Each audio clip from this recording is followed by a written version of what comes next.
G'day everyone, welcome back. As you can see, the chassis is back from the Sandblasters. So I just want to make a pretty short video just to step through the sort of different areas that are going to need some attention and how it came up after the blast.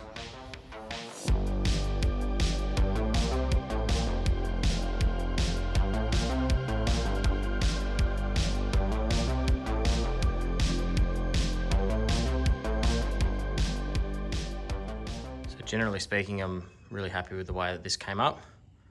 So it's been sandblasted and then primed in epoxy primer, and that cost $450 Australian. So pretty good if you ask me.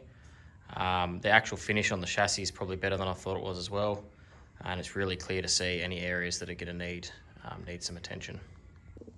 Starting up the front cross member is pretty well stuffed, which I did know about, so I'll probably just getting a replacement one of those, which is available.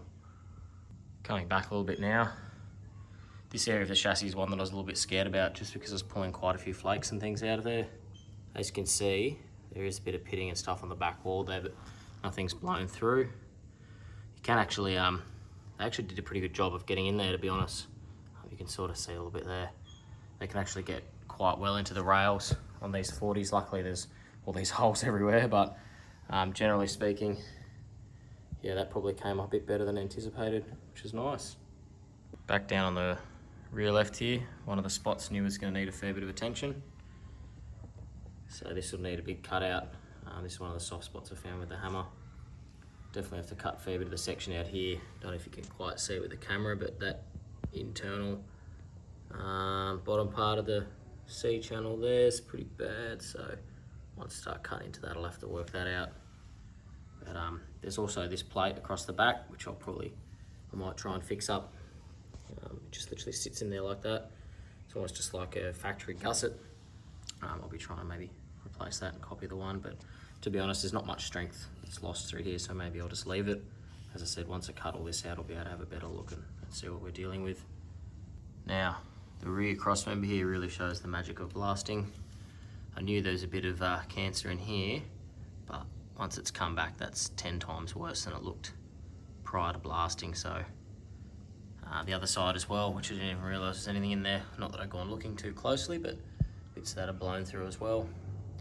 You can get these rear cross members as a replacement, so I think that'll be the choice that I'll make. I might try and replace the cross member and then like those two, cross member there and on the other side, and then keep this spare tyre hanger and repair that and put it in there.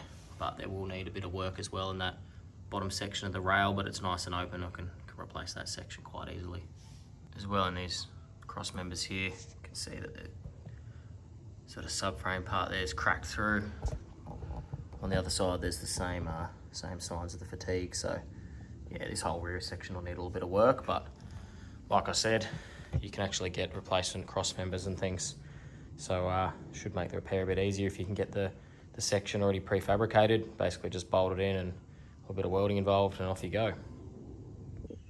So yeah, like I said guys, I'm actually really happy with how this came up, especially just the parts where there isn't any rust. The actual finish has come up quite nice.